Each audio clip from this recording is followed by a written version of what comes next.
Welcome to Chef Jack ATM. One of the best ways to eat pork is right on the bone, and one of the best ways to cook pork on the bone is to use a rib rack. In this episode, I'm going to show you how to very simply prepare, season, cook, and serve delicious pork chops cut from a rib roast. We will complement our pork with a sauce made from the drippings and from some apple cider. Stay with me for this episode of Chef Jack ATM. You can generally find a nice pork rib roast rack at your local grocery store, already cleaned and fringed. I brine this rib roast in the refrigerator for 24 hours, using a Coca-Cola syrup instead of sugar. Patting the roast dry will help the spices stick to the outside of the pork. Choosing which spices to season your pork with is a matter of personal taste, and everyone has their own favorite recipe. In this example, I used a blend of herbs and spices.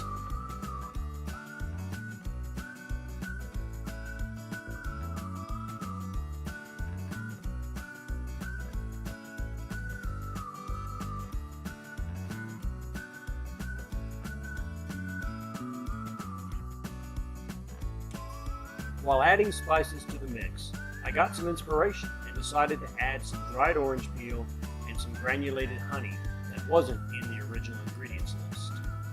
This is going to add some flavor and sweetness. I also got in a little bit of a hurry and forgot to add in the chili powder, so it got mixed in at the end.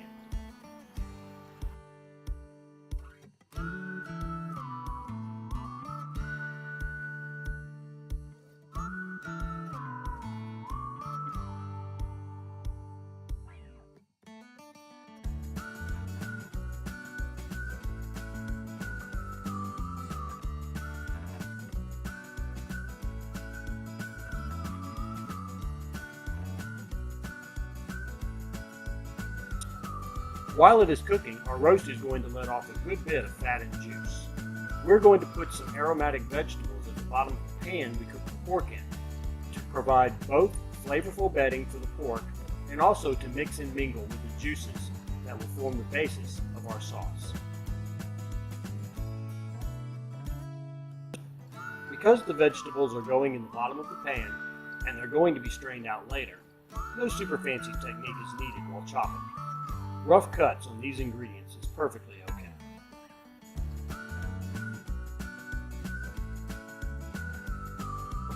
I do like to peel my carrots and trim the ends before I add them to any kind of stock, stew, or bedding, but that's just a matter of personal preference. I also peel and crush fresh garlic, just to get the maximum amount of flavor out of it. Some bay leaf, oregano, and rosemary fresh from my garden add an herbal, woody flavor that is a perfect complement for pork.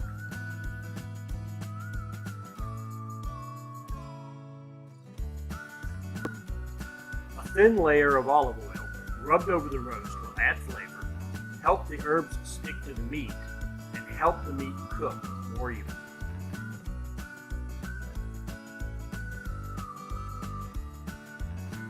When crusting the roast, make sure you pack the spice mix on heavily.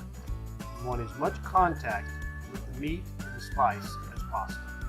A nice heavy layer of spice will provide great flavor to your roast.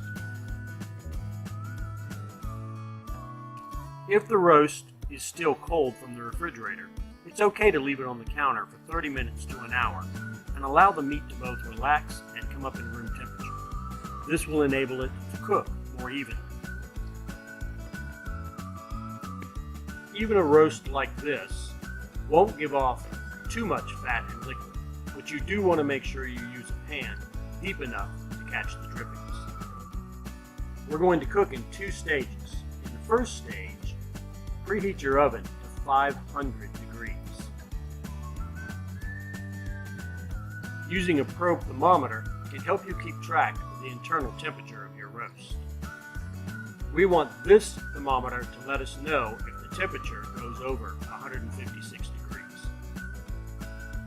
In this first stage, we're going to bake the roast at 500 degrees for about 15 minutes. This will give us a nice char on the outside and kickstart the cooking process. After 15 minutes, we're going to drop the heat of the oven to about 350 or maybe even 330. We'll cook the roast at this temperature for about an hour to an hour and 15 minutes, but we'll watch our thermometer the whole time. As you can see, the cooking process rendered us off some lovely juice and fat.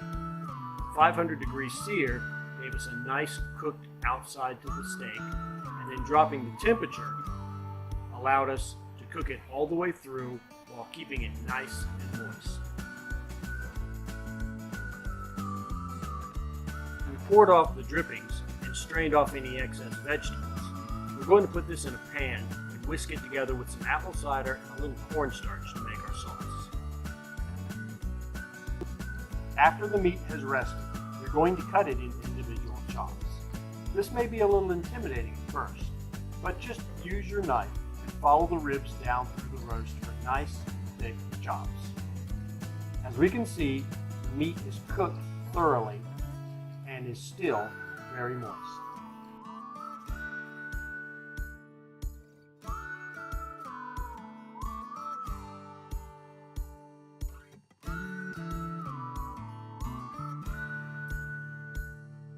We finish up by plating a pork chop on some cheesy broccoli and roasted red potatoes. A drizzle of the sauce completes this dish. I hope you enjoyed this demonstration of how to prepare a rib roast rack and got some helpful tips on seasoning and cooking. Thanks for watching, and see you again soon on Chef Jack ATL.